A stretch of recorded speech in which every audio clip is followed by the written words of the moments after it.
Hello again, everybody. Welcome back to Gills in the Blood TV and what is my fifth and final part of my summer-long mini-series entitled Fives. I've brought you 4 shows so far, focused on a group of different players across different aspects. And in this final instalment, I'm going to be looking at 5 unsung heroes, those types of players that tend to go unnoticed, that tend not to grab all the glory and all the headlines, but play a vital role in their teams if they try to be successful. So, without further ado, let's get on to this one. And as always, I'll be doing it in alphabetical order as per the clubs that they play for.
First up is a young midfielder who'd come on leaps and bounds since the start of the 22-23 campaign, jumping from the National League up into League Two and then swiftly into League One. But he will be plying his trade back in League Two next season as he plays for Bristol Rovers, and they were relegated out of League One at the end of the 24-25 campaign. I'm talking about 22-year-old Camille Conte, central midfielder, who, like I say, burst onto the scene in 22-23 with his club Gateshead, playing 33 times at 80 minutes per game, which attracted the interest of some Football League clubs. And it was Grimsby Town who took a chance on the young midfielder and brought him to Blundell Park, where he played 29 times for them at the start of the 23-24 campaign, impressed sufficiently for the Gas to have a look at him and bring him to their club in the January of that season. So overall, in 23-24, he played 44 times, contributed 2 assists. He had an 81% pass completion ratio, completed 20 key passes, 67% dribble ratio, 266 ball recoveries, 131 tackles and 69 interceptions. So you look at them key numbers and he does both sides of the game really well. He's got good engine, he's aggressive, he's athletic, he's willing to take the ball in tight spaces, he's good with his both feet, he's tidy in possession. Just one of them players that likes to keep his team ticking over. He's not going to score you 10, 15 goals in a season, he's not going to contribute loads of assists. But when he does have the ball, he's good with it. And also defensively and out of possession, he's very, very solid. Positionally, he's good. Like I say, he's got good injury, which means he gets around the park really well. But yeah, that progress was sadly stunted in 24-25, having started the campaign really well. He played 19 times before Christmas, but then picked up an injury, which looked fairly sort of routine at the time. But then there were complications which led to some sort of bone infection, which meant he missed the rest of the season. Now, he is back in training, has been for a few weeks, so he's going to be ready for the Gas in terms of pre-season in the 25-26 campaign. So I'm really intrigued to see how he goes again. Number one, he needs to get back into a rhythm of playing regular football. Number two, we've got to see how he, comes back from an injury, because he's young. Will it have had effect on him mentally as well as physically? And number three, because he's back in League Two, having only seen his career trajectory go one way, this is going to be the first blip, the injury and the fact that his side got relegated. But yeah, when he did play in 24-25, it was 19 appearances, like I've said, 85 minutes per game, 81% pass completion ratio, 29 interceptions, 122 ball recoveries, 68 tackles, and he won 56% of his duels. It's just a very well-rounded midfielder. I really like him, and I'm intrigued to see how he gets on in the new season. So yeah, first person on my list of 5 unsung heroes is Bristol Rovers' Camille Conte. The second player I've got in focus is another young central midfielder who actually started his career in the Gills youth system, but he left before making any type of impact on the first team. He's versatile, he's no frills, he's hard working, he's a good box-to-box midfielder, he's got good experience for his age. He's played 174 senior games and he is only 23. I'm talking about Jude Arthurs of Bromley. Yeah, them 174 games so far have brought him 14 goals and 8 assists, and he's played 67 minutes per game on average. So I'm looking forward to seeing whether he can kick on again, because Bromley came into the Football League after getting promoted via the playoffs at Wembley a couple of years ago, and they had a brilliant first campaign in the EFL, led by the goals of Michael Cheek. But it was people like Jude Arthurs, like I say, who went under the radar, that played a really important role in their solid campaign. So I want to see if he can kick on again, because there'll be more expectation on Bromley, I think. Obviously, there'll be a little bit of apprehension in terms of a potential second season syndrome, but I think in terms of the playing group that they've got and the manager and Andy Woodman, I think they'll be absolutely fine. So it's interesting to see what they'd gauge as a successful season. In 23-24 was his most creative campaign to date with 7 assists, and he played all of his games as an orthodox centre midfielder that time around. Last season, his best scoring season of his career, he returned 4 goals, despite sometimes playing in a more deeper role. So it's interesting to see how them sort of things marry up. Overall, in 24-25, it was 41 appearances, including 37 starts, contributed 4 goals and an assist, 15 clean sheets as well.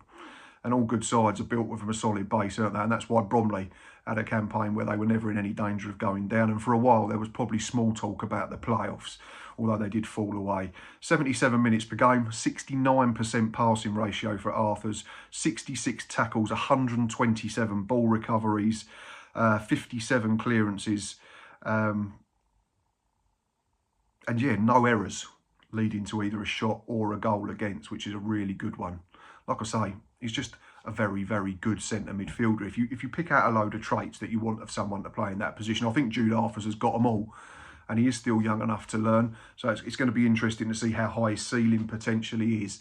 But that's the reason I've gone with him. So second in my pick for 5 Unsung Heroes is Bromley's Jude Arthurs. The middle man in my list of 5 is another player who started at the Gills, ironically, which I didn't realise at the time. It's a centre-back and he's 22 years old. He went from us to Stoke, but didn't really get much of a looking up there. But he's thrived since joining his current club. I think it was initially on loan a season or so back. I'm talking about 22-year-old central defender Matt Baker. He's made 103 appearances in his senior career so far in just 2.5 years. He averages 83 minutes per game, which is a really good ratio. It means he doesn't miss hardly any football at all. Only picked up 10 yellow cards in that time as well, so it doesn't get suspended. 23 clean sheets as well, so you're looking at just about 1 in 4, which isn't bad considering he's played for a side, and with the utmost respect, in Newport, who have been near the bottom half at best in League 2 for the last couple of years. He's good size, he's solid in the tackle, he's good one-on-one. Positionally, he's really, really clever. He's a threat in opposition box, and that's backed up by the fact that he scored 4 goals last season. Yeah, and them 4 goals came from 41 appearances where he averaged 90 minutes per game, so he didn't miss any football at all in terms of the games that he featured in. 65% of his ground duels were won last year, 278 clearances, 176 ball recoveries, 66 tackles and 53 interceptions. And he had an 84% pass completion. Now, I know, you know, that can be misconstrued because he might be doing a lot of his passing in his own half and in dangerous areas that are not classed as dangerous, but it's still a good ratio to have for a centre-back. Certainly for a team that doesn't dominate possession, I think it's fair to say, in Newport County. He's going to have to be his best in 25-26. They've changed manager again, brought in an inexperienced gaffer, I think, David, whose surname's escaped me, but it's come out of Manchester United's coaching system. So it's going to be interesting to see how the manager gets on. But yeah, Baker's going to have to be his best if they want to improve on a defensive record of last season where they conceded 76 times, which is, he's only going to have you in one area of the table and it's not the top portion. But yeah, I like everything about him in terms of the attributes he's got, the amount of games he's played given his age, what he brings to his side. I think he's, you know, potentially could go on and be a captain of Newport or somewhere else if he thrives and gets a move, because that's the nature of the beast at this level. But yeah, another one who I'm really interested to see how he goes, either with Newport County or someone else, because like I say, they need to improve that defensive record a lot if they want to be higher up the table. So third on my list of 5 unsung heroes is Newport County's Matt Baker. My second to last pick is another player who features for a team that was relegated out of League One last season. He's played 146 senior games so far in a career at only 23 years of age, including 99 at League One level, which is really, really impressive and encouraging. He's averaged 74 minutes per game in all of them appearances. I'm talking about Shrewsbury Town's Luca Houle. Yeah, it's fair to say that Houle was a bright spark in a tough campaign for Salop last season. Tough's probably polite. Turbulent, traumatic, tedious are probably other descriptions, as they finished bottom of League One and went down with something of a whimper. But if you look at all the key attributes in terms of Newport County's players, he was very good in all of them. Average rating, he finished 4th. Chances created, he was 2nd. Pass completion, he was 6th. Tackles, he was top of the pile in 1st. And interceptions, he came out 2nd. So in terms of all the big key defensive attributes, he's got some very encouraging numbers last season, like tackles, ball recoveries, interceptions and clearances. They're all things that you want defenders doing first and foremost. Also created 7 big chances from right back, which was really encouraging. I think only 1 resulted in an assist, but that could be more to do with the fact that Shrewsbury were pretty much goal shy for the entirety of the campaign. So that's probably not a fair reflection on Luca Houle, and he probably could have had more assists if he played, dare I say, in a better Shrewsbury team. Salop are going to need their players to stand up. We know how hard it was to adjust after a relegation and finished, 17th in our first campaign back in League Two, and we've not been much better since, 12th and 17th for the 2 campaigns after that. So I think it's fair to say that there will be something of a hangover for everybody connected with that football club. But yeah, he was really, really good last season in a poor side. He made 39 appearances in total, including 36 starts. He averaged 82 minutes per game. He was in Team of the Week for the division twice, which I don't think is a bad return for a really poor team. 47 interceptions, 105 tackles and 113 ball recoveries. Again, emphasises that point that he's good at all the defensive things that you want him to be good at. 121 clearances and 63% pass ratio. And yeah, that led to 1 assist, as I've already mentioned. So he's young, he's got a bright future.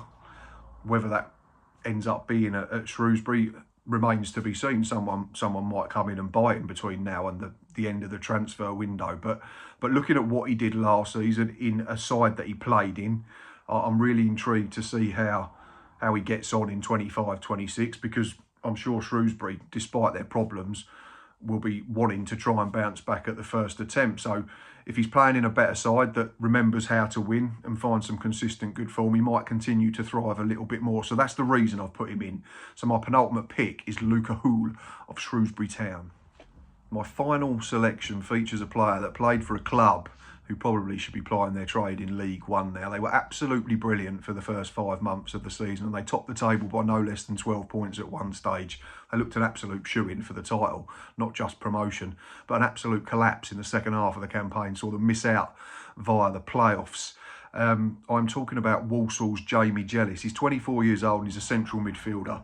And I think he came to the Saddlers' attention halfway through the 23-24 campaign after featuring 27 times for Tamworth in the National League. He contributed 4 goals and assists in them games, averaged 86 minutes per game and 19 wins, which was really, really impressive. That was a 70% win ratio. So it's no wonder that players in that team were attracting interest from higher up. He got 2 cameos for the Saddlers at the back end of the 23-24 campaign, but was surely bought as something of a project, someone to develop over the summer in that pre-season, and then see how he went in the Football League in 24-25. And I think it's fair to say that his own individual season somewhat mirrored that of his football club, because he started like an absolute express train. But then obviously the fall off came that we've already mentioned. If you look at his goal contributions, there were 5 goals and 2 assists throughout the campaign, but 6 of them 7 came before mid-January, which was no coincidence that after that was when they struggled to win any football matches. So yeah, there was a big drop-off collectively and individually for Gills. with only 1 goal contribution in the last 3 months or so of the season. But yeah, he's bright, he's tidy, he looks clever, likes to drop into pockets of space and pick up possession where he can influence games. But yeah, it was by no means a poor season for Gills. I just think that from where they were as 24 turned into 25 to what ended up happening is a big disappointment probably for him and certainly for the football club. But he played 43 times in total in his debut season in the EFL. Debut full season, sorry. He contributed 5 goals and 2 assists, like I've already said. There were 69 shots attempted, 69% pass completion rate and 43 key passes. So it shows that he's got good creative ability. He completed 60 tackles and 194 ball recoveries as well, which points to the fact that he's willing to do the ugly side of the game without the ball. There was also 34 interceptions as well. So he's good at closing down, pinching possession and all that type of thing. The big question for me is can he maintain that form over a full campaign? If he had, maybe Walsall would be not a club that I'm talking about because they'd be in the division above now, but they are. So yeah, that's one of the main reasons I've picked him. I'm intrigued to see whether he can replicate that first 4 months over a 9-month campaign, and if he can, I'm sure he's in for a very good season in 25-26. So for that reason, my final selection in my 5 Unsung Heroes is Walsall's Jamie Gills. There we go, done. 5 episodes, 5 lists of 5s completed. Thank you so much, not just for watching this episode, but for all of them throughout this mini-series. It is something that I've been wanting to do for a while, but didn't take the plunge until this summer because I wanted to build up sufficient knowledge of the teams and the clubs and the division itself in League Two. So yeah, really appreciate all the interactions, the watch, the shares, the comments, the disagreements, the agreements on this mini-series so far. It is something I want to persist with throughout the campaign and moving forward full time. If you haven't, please consider hitting that like button. If you're new to the channel, I'd really appreciate it if you could press subscribe. It is completely free, like I say every time, and it really helps me out. But yeah, we're very close now, aren't we? Teams are starting to filter back in for pre-season testing and training. Fixtures are out very soon as well, and then we can all start planning our journeys up and down the country for the next 9 months. But yeah, just a big thank you from me on all the interactions, like I say, and the support on this mini-series. I've really enjoyed researching it and putting it together for yourself, and I hope you've enjoyed watching it. Yeah, be back soon. Not sure what the next plan of action is. Probably start filtering back towards Gillingham content now because pre-season will be starting, like I say. But yeah, final thanks from me, and most importantly, up the Gills.